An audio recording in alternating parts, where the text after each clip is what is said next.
morning. We actually just had a small area of convergence pass over the island.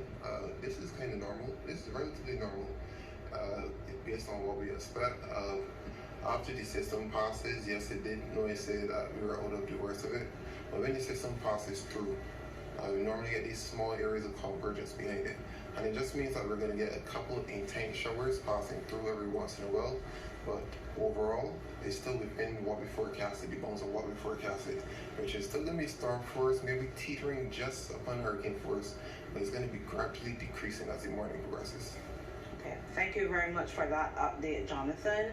But we want to continue to reiterate, even though the worst is past us, we have not been given the all clear, and therefore we want you to stay inside of your homes and stay safe.